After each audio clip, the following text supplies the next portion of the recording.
conceded here can instantly stretch out to 5, 6, 7, 8 seconds over the course of a few hours, right? It just grows over time. So I think these people are being aggressive as they think it may get a little bit longer run. Harry King is one of the up-and-coming talents here with Porsche. He's new on the squad at AO this year, but he cutting his teeth. Got some debris on the racetrack. We've had that a couple of times throughout the day. Officials jump on that very quickly. Obviously cutting a tire down here, and that is a rigid piece. You can tell that it's got dimension to it. There's a bolt sticking out of it. And these guys are all fresh in the car, so this is their first laps being turned in these GTP machines here in the Sebring 12 Hour. James Calato aboard the bright red Triarzi number 023 Ferrari does not have a side hustle. He is a Ferrari factory driver, and you get an idea of the speed differential between GTP, the prototype, flashing by the Ferrari. Oh, big one there for the 7 car. That's Nick Tandy, the Brit behind the wheel, coming off a couple of troublesome races. Right now. Yeah, absolutely. Well, we're going to sort of see how this ebbs and flows, and I think Esther is just lining him up, joining it up here as he comes through the Le Mans chicane. Look at the run he's got. Jordan just got a little bit deep there, and he's going to be by the stripe here, I think, Estra.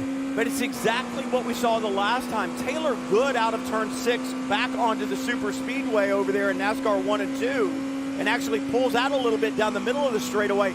Just does not have. We seem to really pay down low, able to drive off the corner. He had to pull out, or he was going to have to lift to keep from hitting Buckler in front of him. But then at the end of the straightaway, just that last little bit of the straightaway, it was a half a car length that the Porsche gets back, and it keeps Buckler from being able to, or has to make the move down towards the apex of out and let Nazar go. Grosjean finally backing off. I think the problem is Nazar doesn't have the pace. Yeah, Grosjean has pace, and he says this race is winding down. I don't think Grosjean is built to finish 4th. So true.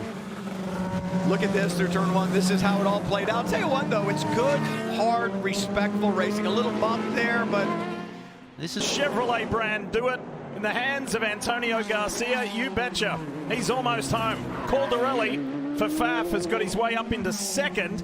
Nicely done. Boy, he found some speed at the end of this race. He really did. As Brian said, they worked on the car continually through the weekend, including the warm-up. They found pace. What a podium run for Faf.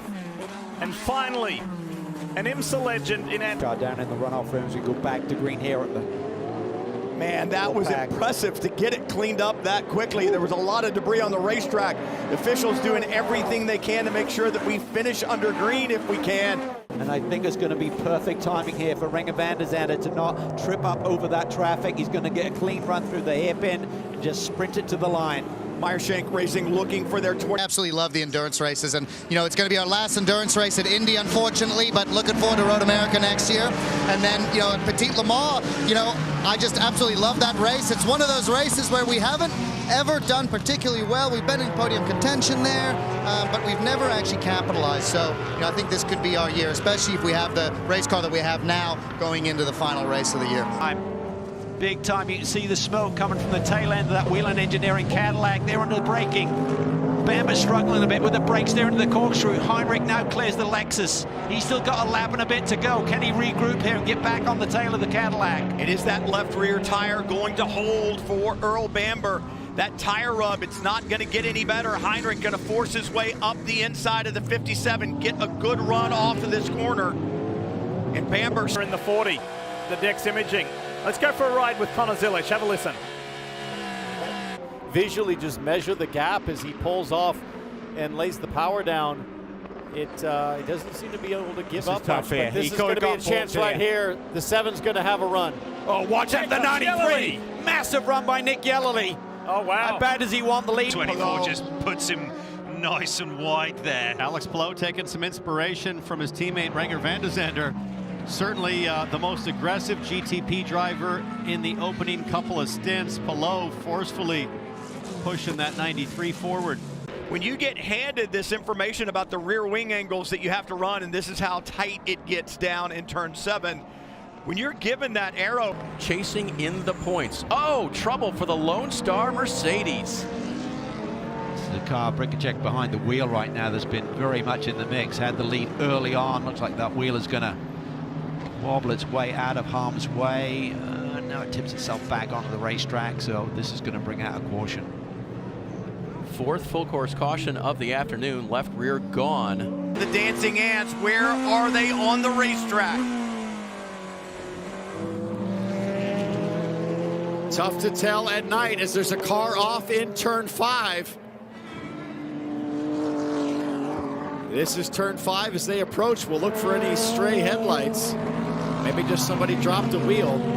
Blomqvist is on pit lane top. What a move by the German. This is what it looks like from the outside. In the dust, in the gray, in the marbles. He just wanted it that badly. Great stuff, and you never know when you come up behind a GTD car, they cannot just disappear. Right now, they're knocking on the door of a sensational victory. And one thing's for certain, Lord. Now we heard him coasting earlier. He's going to get help if the 93 drops down, NASCAR style. Sure is. Going to give him a little bit of an air push. Okay, 25 spec Porsche versus 26. Who's got less aero drag here down the front stretch? Heinrich's got the advantage, though, to the inside. Vanderhelm very just a bit wide and then back over in front of the Ferrari. Whoa. Is he taking to the grass here? He does. He is. Oh, over that curve. Oh, big time in the grass. Big. And that opens the door there for the Aston Martin. Oh, that could have been a Durrani right there. A challenge in and of itself, picking up that rubber. Yeah, absolutely. But we're seeing now coming down here into 17, a couple of cars side by side. Oh, wow. Yep, just went around. Talked about the Michelin hard compound is on the race cars this weekend. Guess there was some contact as, oh boy. Yep. And you know what? The right side mirror of that Ferrari is going to be the program for 2026, no question here. Looking for the third win in 2025 and the second class win at Petit Le Mans. And for Dan Harper, he can see it. He, Max Huzza, Connor DeFilippe, they'll take the win at Petit. But now Nazar, with 4 hours to go, has boys his are there. potential third consecutive victory in sight, and he is going for it. You've got NASA, I've got Astra. Is that what we're going to see here? We're going to have this battle between these two cars, the 6 and the 7. Let's find out. Yeah. Well, 4 hours and 18 minutes to go. You flag coming out, and we're back racing at Sebring, and we talk about how fast the Porsches seem to get up to speed. See if they do it this time. Scott Dixon trying to make a move on Pino as they come down into this first corner. Goes to the outside, side by side at apex. Pino giving Dixon a lot of respect to the outside. Dixon with a run here. Does he take a look at the 31? He thought about it for a second on Vesti. Does.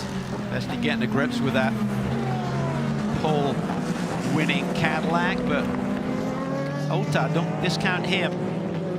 Drafted in here. He's also done some endurance races with Aero Motorsports on the LMP2 side just to get a little bit more prototype experience, and got drafted in here. He will not be doing Petit Le Mans. He's got a racing commitment over in Japan that weekend, and the jury's still out on whether they'll fill that slot.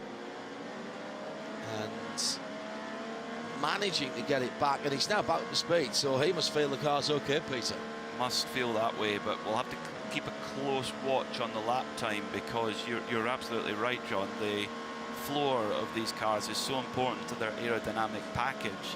It is a bit eerie, yes, you're right. It's atmospheric, let's go with that. Box.